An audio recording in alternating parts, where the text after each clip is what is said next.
Urdu novel Himalaya किस्त number 99 bye Urdu दास्तान। King Louis 2 दिन से भूखा प्यासा था। वो नींद भरकर सोया भी नहीं था। इसके अतराफ में फैले हुए लोगों ने इसकी ये हालत देखकर पेशिन गोइयां शुरू कर दी थी कि अब लुई बस्ती में खौफनाक हंगामा आराई होगी। 2 दिन तक अपनी आरामगाह में घुसे हुए लुई की बेचैनी इनकी निगाह में थी। बाहर सूरज दूसरे दिन की सुबह वो इस मखसूस इमारत के तहखाने में उतरा। ये तहखाना वही था जिसमें ट्रांसमीटर नस्ब था और जिसे अब तबाह कर दिया गया था।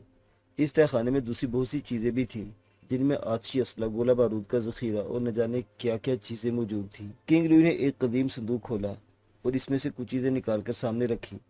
ये छोटी छोटी रंगीन डब्बियाँ थीं, जिनमें कोई रंगीन स्याल भरा हुआ था, जो खासा गाढ़ा और अब किसी कदर ख़राब महसूस हो रहा था। उसने इस संदूक से गहरे सब्ज रंग की पट्टी भी निकाली, जिस पर अजीबोगरीब नक्शो निगार भी बने हुए थे। इसे रंगीन पट्टी को चूमकर एक जानिब रख दिया और फिर रंगीन डब्बियों के ढक्कन खोलकर अपनी 5 उंगली इसमें डुबो ली। इन 5 उंगलियों को रंगों में डुबोकर इसने अपने चेहरे पर निशानात बनाए। ये निशानात भी किसी मखसूस अहमियत के हामिल थे। इसके चेहरे पर अजीब सी कैफियत पैदा हो गई थी। इसके बाद उसने पट्टी को दोबारा हाथों में उठाया, होंठों ही होंठों में कुछ बदबदाया और पट्टी अपने माथे पर बांध ली। अब इसकी खौफनाक शख्सियत कुछ और खौफनाक हो गई थी। इसके बाद उसने एक दूसरे संदूक से एक लिबास निकाला। ये स्याह चीते की खाल का लिबास था। इस लिबास को उसे ज़ेब-ए-तन किया। अब इसकी हैयत काबिल दीद थी। बेहद खूंखार दरिंदा मालूम हो रहा था वो। एक और संदूक से उसने एक चौड़ा खांडा निकाला, जिसके दस्ते पर हीरे जड़े हुए थे। खांडे की चमक दमक आंख को खीरा करती थी। उसने वो खांडा कमर से बंधी हुई चौड़ी पट्टी में उड़स लिया। इन तमाम तैयारियों के बाद उसने चीते की खाल के बड़े बड़े टुकड़े पिंडलियों में बांधे और फिर जूते पहनकर तैयार हो गया। उसने आछी असले को हाथ नहीं लगाया था। बाहर उसके खादिम भागे फिर रहे थे। उनकी समझ में नहीं आ रहा था कि किंग लुई 2 दिन से अपने कमरे में घुसा हुआ क्या कर रहा है। जब इस सुबह वो अपने कमरे से बरामद हुआ तो इसके खादिमों में एक अजीब सा खौफ फैल गया। किंग लुई खामोशी से बाहर आया और इमारत के सदर दरवाजे के सामने सबसे बुलंद चबूतरे पर चढ़ गया। इस चबूतरे की 12 सीढ़ियाँ थीं। लोगों ने उसे चबूतरे पर चढ़ते देखा तो इसके अतराफ में जमा होने लगे। तब किंग लुई की गुर्राई हुई आवाज़ उभरी, बहुत कुछ सुना है मैंने, बहुत कुछ सुन रहा हूँ। वो कुत्ता जागल और कहाँ है लाइश जो मेरे खिलाफ गोहर अफशानियाँ करते फिर रहे हैं। मेरे लोगों उन दोनों को गिरफ्तार कर लो और मेरे सामने पेश करो। अगर वो फरार होने की कोशिश करे तो उनके ख़ानदान का कत्लेआम कर दो और उनकी लाशें मेरे सामने से ले जाओ। मैं इंतज़ार कर रहा हूँ। लुई ने अपना खांडा निकाला और उसे ज़मीन पर टेक कर सीना फुलाकर खड़ा हो गया। बस्ती के लोगों को लुई की इस कैफियत का पता चल गया था। सब्ज रंग की पट्टी की खबर आम हो गई थी। ये पट्टी किसी अज़्म और एतमाद के लिए बांधी जाती थी। ये एक आम कसम होती थी जिसे खाने वाला ज़िंदगी की कीमत पर इसको पूरा करता था। चुनाचे लुई के गिर जमा होता गया मजमा। लुई सूरज पर निगाह गाड़े खड़ा हुआ था। उसने एक बार भी इस मजमे को देखने की कोशिश नहीं की थी। पस्ता कदो कामत दरिंदा लोगों के लिए हैयत का बाइस था। थोड़ी देर में लुई के आदमी जागल और लाइश को ले आए। उनके पीछे ब्रोमियो का एक गिरोह था और उनके पीछे लुई के बाशिंदे। इन दोनों को चबूतरे के एक कोने में खड़ा कर दिया गया। उसके चेहरे किसी कदर जर्द नजर आ रहे थे। उनकी आंखों से खौफ टपक रहा था। तब लुई की आवाज़ उभरी, ब्रोमियो, क्या तुम्हारा ख्याल था कि किंग लुई तुम लोगों से शिकस्त कबूल कर लेगा? क्या तुम ये समझते थे कि वो जहर पीकर खुदकुशी कर लेगा या अपने आप को सांप से डसवा लेगा? मैं जानना चाहता हूँ कि तुम लोगों को लुई के खिलाफ जहर अफशानी करने की जरूरत किस तरह हुई? या मैंने जो कुछ सुना है इसमें मुबालगा आमेज़ी भी थी? मुझे जवाब चाहिए। किंग लुई फातुस बूतू यहाँ पहुँचने वाला है। वो हमारी तरफ से तुम्हारे सवालों का जवाब देगा। मैं किसी पहुँचने वाले का इंतज़ार नहीं कर सकता। मुझे तुमसे जवाब चाहिए। मैं आ चुका हूँ किंग लुई। फातुस बूतू की आवाज़ सुनाई दी और किंग लुई की निगाहें उसकी तरफ उठ गई। अबूरी हुकूमत के खादिम, तू क्या कहना चाहता है? लुई ने पूछा। तुम मेरी हैसियत का तयन कर चुके हो किंग। बिलाशुबा हुकूमत से मेरा कोई ताल्लुक नहीं था, बल्कि यहाँ के लोगों ने अपने रस्म व रिवाज के मुताबिक मुझे ये एजाज़ बख्शा था कि उस वक्त तक जब तक तुम में से कोई अपना मनसब न संभाल ले, इस जिम्मेदारी में पूरी करता रहूं। और मैं इस मजमा आम के सामने ऐलान करता हूँ कि तुम यातान ब्रोमा की बेटी को पेश करके और उसकी ज़ुबानी हमें सूरत हाल से आगाह करके अपनी बर्तरी साबित कर दी। यातान ब्रोमा किसी भी तरह मौत का शिकार हुआ, हमें इससे कोई दिलचस्पी नहीं। हम तो सिर्फ ये जानते हैं कि लुई कबीले को उसकी खोई हुकूमत वापस मिल गई है।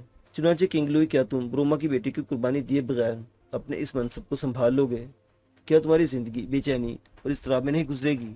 और क्या लुई के लोग, यानी वो जो हमारी सियासत से बेनियाज हैं, क्या इस बात को नज़रअंदाज कर देंगे कि तुमने वो रस्म अदा नहीं की जो इन कबाइल की रवायात हैं? क्या आने वाला हर लम्हा खा किसी पेशेमानी में गुजरे या परेशानी में, लोगों के जहनों में एहसास नहीं होगा कि चूँकि आसमानों में मुकर्रर की हुई रवायत को पूरा नहीं किया गया इसलिए वो इस अताब का शिकार हुए? क्या इसके लिए तुम लोगों को अपना वफादार बना सकोगे? जागर और लाइश ने यही अल्फाज कहे हैं। हर चंद के मैं जानता हूँ कि ये ब्रोमा ख़ानदान का दिली बुखार है जो अल्फाज की शक्ल में ज़ाहिर हुआ है, लेकिन हकीकतों से इनहराफ मेरे लिए मुमकिन ना और ना तुम्हारे लिए। जागल और लाइश बेकसूर हैं इस बात के उन्होंने जो कुछ किया वो हकीकत पर मबनी था। हाँ, अगर तुम इन हकीकतों को झुटलाकर कोई नया कानून नाफिज करना चाहते हो तो हम सब जुल्म के सामने सरनिगू होने के लिए तैयार हैं। लोई बदस्तूर खूनी निगाहों से इन लोगों को देखता रहा। फातूस बूतू के अल्फाज इसके लिए कोई हैसियत नहीं रखते थे। फातूस बूतू के खामोश होने के बाद वो बोला, सुनो और गौर से सुनो। मैंने अब तक यही कोशिश की थी कि इन इलाकों के उसूलों के मुताबिक मैं वही सब कुछ करूं जो सदियों से यहाँ होता चला आया है। तुम लोगों ने गैरों के अहकामात कबूल करते हुए अपनों की मदद से लुई ख़ानदान को इसके हुकूक से महरूम कर दिया था, लेकिन हमने कभी ब्रोमियो से शिकस्त कबूल नहीं की। हमने सब्र किया, इंतज़ार किया उस वक्त का जब तुम्हारे बनाए हुए उसूलों के तहत हुकूमत हम लोगों को मिले। लुई ख़ानदान ने तवील अरसा कांटों पर गुजारा है। हम किसी तरह ब्रोमियो से कमज़ोर नहीं थे। हम जब चाहते ब्रूमियों को सफा हस्ती से नीस्तु नाबूद करके अपने कबीलों की हुकूमत हासिल कर सकते थे, लेकिन लुई ख़ानदान के बुजुर्गों ने यही कहा, जो कुछ करो अपनी मेहनत से करो, अपनी कुव्वत से करो। जुल्म और सरबरियत अपनों के साथ जेब नहीं देती। हमारे इस नर्म रवैये से ब्रूमियों ने गलत अंदाज़ा लगाया और ख़ुद को हमारे मुकाबिल समझने लगे। मैं बता देना चाहता हूँ कि फातुस बूतू की ये सब गलत फहमी थी। लुई हुक्मरान रहने के लिए पैदा हुए थे। तुम लोगों ने इन पर एक आजमाइश का वक्त डाल दिया था। उन्होंने खुलूस दिल से इसी इम्तिहान को कबूल कर लिया था। बिलाखिर हालात हमारे ताबे रहे। यातान ब्रोमा कुत्ते की मौत मर गया और इसके साथ ही इसके तमाम मंसूबे भी। सुदाशी को मैं तुम्हारे सामने पेश कर चुका हूँ, एक ऐसा शख्स जो हम में से नहीं था और हमसे कतई गैर मुतल्लिक है, लेकिन मैं जिसकी ज़िंदगी चाहता हूँ उसके चंद एहसानात हैं मेरी ज़ात पर। तो एक ऐसा शख्स गद्दारी करके सुदाशी को ले भागा है। मेरे आदमी से तलाश कर रहे हैं। तुम क्या समझते हो क्या इन पहाड़ी चट्टानों में वो अपने वजूद को गुम कर सकता है? नामुमकिन है मेरे दोस्तों, कतई नामुमकिन है। मैं उसे जिंदा या मुर्दा हालत में तुम्हारे सामने पेश कर दूंगा, लेकिन तुमसे डर कर नहीं, सिर्फ अपनी रवायत को बरकरार रखने के लिए। अगर मुझे इन रवायतों का पास ना होता तो मैं अपने वालिद के मुताबिक दरबार में बैठता, क्योंकि मैं सुदाशी को तुम्हारे सामने पेश करके इसका हकदार हो चुका हूँ।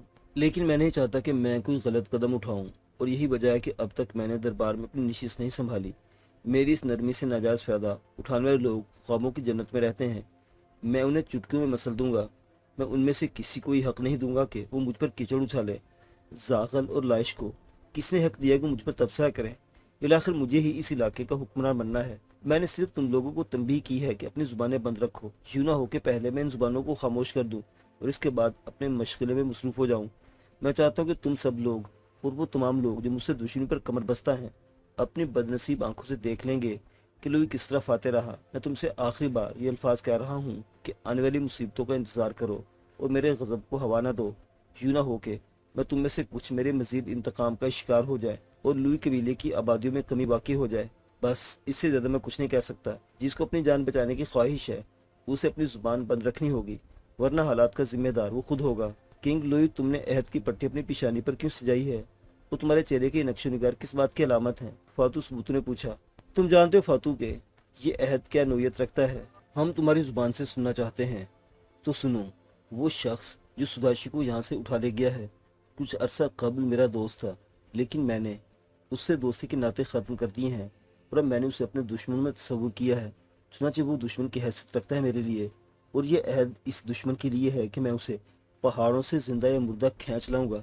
बस इन अल्फाज के साथ मैं यहाँ से जा रहा हूँ, लेकिन इसके बाद अगर किंग लुई के बारे में एक लफ्ज़ भी कहा गया तो कहने वाले की ज़िंदगी और इसके ख़ानदान की ज़िंदगी की कोई ज़मानत नहीं दी जा सकती। घाउच! लुई चबूतरे से नीचे उतर आया। सफ़ेद रंग का बुलंद कामत घोड़ा उसकी सवारी के लिए जीन कसा हुआ था।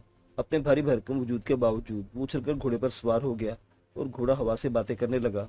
लोग सरासीमा निगाहों से कबीले के सबसे खतरनाक इंसान को देखते रह गए थे। सूरज की किरणों ने बदन में गुदगुदी की तो वो जाग उठे। उसने मस्त निगाहों से आसमान को देखा। इससे कबल वो इस कदर शफाफ कभी न था। ये हसीन पिलाहटें अजनबी अजनबी लग रही थी। आह, फिजा किस कदर खूबसूरत है। थोड़े फासले पर परिंदों की डार परवास कर रही थी और उससे नीचे भूरी पहाड़ियां जो कभी काबिल नहीं रही थी, लेकिन आज आज वो कैसी प्यारी लग रही थी। नजदीकी जमीन का सबसे खूबसूरत मर्द शीरान बेहोशी की नींद सो रहा था, गहरी और बेखबर नींद। सुधाशी उसे देखती रही। जमीन का हुस्न उसके सामने है, इसका वजूद हुस्न कायनात है। ये नहीं था तो दुनिया वीरान थी, लेकिन आज हर शय हसीन है। क्या करूं इसका? इसे सीने में समो लूं, आंखों में बसा लूं, कैसे यकीन करूं कि ये मेरा है। लेकिन गुजरे हुए लम्हात गवाह थे।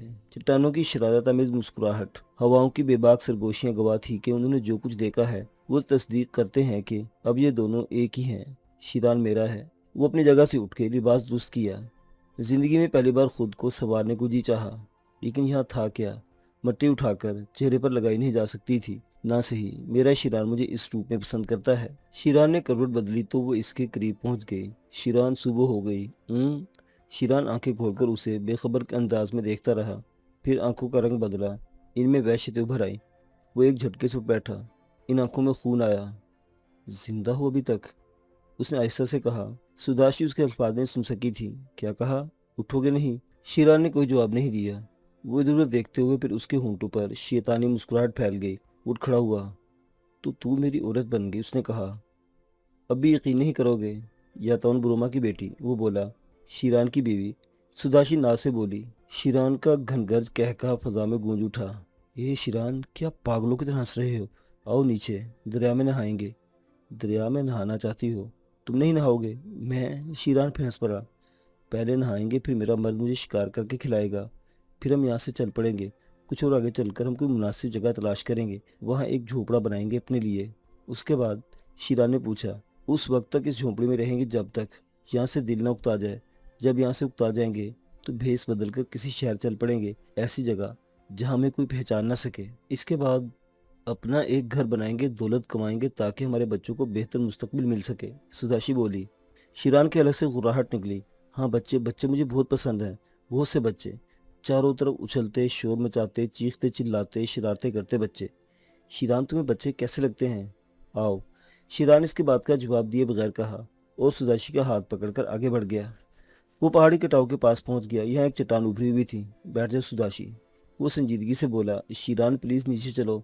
चलेंगे सुदाशी, चलेंगे, कुछ बातें करनी है तुमसे। करो। सुदाशी पत्थर पर बैठ गई। शीरान इसी पत्थर पर एक पांव रखकर खड़ा हो गया। चंद लम्हात वो फजाओं में घूरता रहा, फिर बोला। मैं तुम्हें अपनी जिंदगी की कहानी सुना चुका हूँ सुदाशी। नहरवादी की दास्तान तुम्हारे इल्म में है।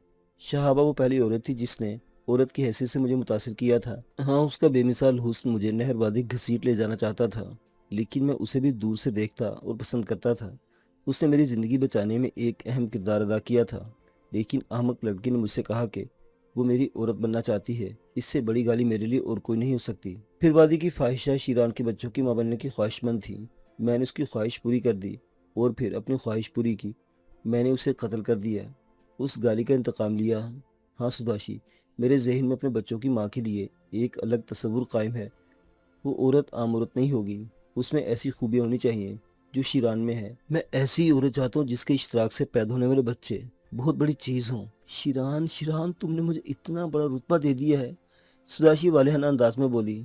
इसके बाद कई औरतें मेरी ज़िंदगी में आई सुदाशी। मैंने उन पर रहम किया, उन्हें अपना कुर्ब नहीं दिया। हाँ, जो मुझे मजबूर करने में कामयाब हो गई, उसे मेरे कुर्बी कीमत अपनी ज़िंदगी की शक्ल में अदा करनी पड़ी। मुझे इल्म है शीरान, और इसके बावजूद तुमने अपने लिए मौत मुंतखब कर ली सुदाशी। शीरान की गुर्राहट बेहद खौफनाक थी। क्या मतलब?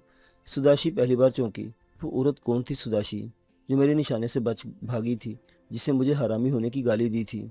शीरान, कौन थी वो औरत? शीरान धाड़ा। ये गलती मुझसे हुई थी, सुदाशी सहमे हुए लहजे में बोली। गलती बादशाह खान से भी हुई थी, जो पहाड़ों में उसकी आबरू का जनाजा निकाल गया।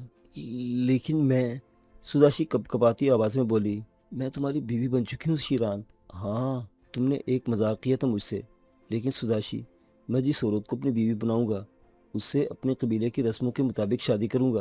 क्या कह रहे हो शीरान? मजाक कर रहा हूँ तुमसे। लुई मेरा दोस्त नहीं था, मैंने उसकी दोस्ती क्यों छोड़ी? मेरी जान बचाने के लिए। ہاں، میں اسے اپنے انتقام کا حق نہیں دے سکتا تھا۔ اور سداشی، میں معاف کرنا نہیں جانتا۔ تم کیا کہنا چاہتے ہو شیران؟ یہی کہ تم خوش نصیب ہو اور اپنی زندگی کا حق حاصل کر چکی ہو۔ شیران کا وجود تمہارے قرب کی قیمت تھی۔ قیمت تھی سے تمہاری کیا مراد ہے؟ بس کتیا، چھوٹے قد کی بزدل کتیا، کیا تو شیران کی ہم پلہ ہو سکتی ہے؟ کیا میں اتنا ہی گدھا ہوں کہ تجھے معاف کر دوں اور ساری زندگی خود کو حرامی تصور کروں؟ شیران، شیران، سداشی پتھر سے کھڑی ہو گئی۔ بود قبیلے کی گدھی، تو نے کبھی آئینہ دیکھا ہے؟ خدا کی قسم، تو شہابہ کے قدموں کی خاک نہیں۔ خدا کی قسم، تو شیران کی کنیز بھی نہیں بن سکتی۔ تو نے یہ کیسے جانا کہ شیران تجھے اپنی بیوی بنا سکتا ہے؟ لیکن تم نے رات کو تو اس کا اظہار کیا تھا شیران۔ تم نے کہا تھا کہ تم مجھے اپنے قرب میں جگہ دو گے۔ شیران، شیران، یہ تم کیا کہہ رہے ہو؟ احمق عورت، اگر تو ذرا بھی عقل مند ہوتی تو سوچ لیتی کہ کنگ لوئی جیسے دوست کو میں نے صرف اس لیے چھوڑا تھا کہ وہ تجھ سے اپنا مقصد حاصل کرنا چاہتا تھا، جبکہ تجھے میرے انتقام کا شکار بننا تھا۔ میں نے تجھ سے جو کچھ بھی کہا وہ ایک مذاق تھا، تیرے وجود سے، تیری ذات سے۔ بھلا تو اس قابل تھی کہ مجھ تک پہنچ سکتی۔ اور آخری لمحات میں میں نے سوچا سداشی کہ تو عورت ہے، ویران جنگل ہے، اور میں بالکل ہی پاگل نہیں ہوں۔ مجھے عورت متاثر کرتی ہے، اور پھر وہ عورت جس کی زندگی چند لمحات میں ختم ہونے والی ہو۔ کیا فرق پڑتا ہے سداشی؟ میں تیرا نام بھی انہی عورتوں میں لکھ لیا ہے جو میرے نزدیک آنے کے بعد موت کی آغوش میں چلی گئی۔ چنانچہ اب تو بھی جا۔ ایک آزاد انسان ہوں، مجھے آزادانہ زندگی پسند ہے۔ میں کوشش کروں گا کہ زندگی کے آخری لمحات تک اپنے پیروں میں بیڑی نہ ڈال سکوں۔ تو جا سداشی، بس اب میں تجھ سے گفتگو کرنا بھی پسند نہیں کرتا۔ شیران، شیران، کیا تم مجھے ہلاک کر دو گے؟ تم مجھے شیران، سداشی نے ہاتھ آگے بڑھاتے ہوئے کہا، لیکن شیران کی بھرپور لات اس کے سینے پر پڑی۔ وہ پہاڑی کٹاؤ کے بالکل کنارے پر کھڑی تھی۔ نیچے گہرائیوں میں تند و تیز دریا بہہ رہا تھا۔ شیران کی بھرپور لات ایسی نہیں تھی کہ سداشی جیسی نازک اندام لڑکی اپنا وجود اور توازن برقرار رکھ سکتی۔ اس کے قدموں نے کنارے چھوڑ دیے، اس کے حلق سے ایک دلخراش چیخ ابھری، اور پھر یہ چیخ ایک لکیر بناتی ہوئی نیچے گہرائیوں میں جانے لگی۔ شیران کا بلند آہنگ قہقہا پہاڑی چٹانوں کو لرزا رہا تھا۔ اس نے آگے بڑھ کر دیکھا، سداشی ابھی تک نیچے نہیں پہنچی تھی۔ پھر وہ پانی کی گہرائیوں میں مدغم ہوتی اتنی گہری چلی گئی تھی کہ اس بلندی سے گرنے کے بعد اس کی لاش کو ابھرنے کا موقع نہیں ملا۔ شیران کنارے پر کھڑا کسی پاش بدن کو دیکھنے کا خواہش مند رہا، لیکن وہ بدن دوبارہ پانی کی سطح پر نہیں ابھرا تھا۔ شاید وہ زمین کی گہرائیوں میں جا پھنسی تھی۔ سداشی کا ہولناک انجام ہو چکا تھا۔ شیران کی مٹھیاں بھیج گئی، پھر اس کی غرائی آواز نکلی، مجھ سے کہتی تھی کہ میں ابھی اتنا ہی کہہ پایا تھا کہ اس کی نگاہ ایک جانب اٹھ گئی۔ فاصلہ زیادہ نہیں تھا، اس فاصلے پر اس نے جو کچھ دیکھا تھا، اسے دیکھ کر ایک لمحے کے لیے وہ حیران رہ گیا تھا۔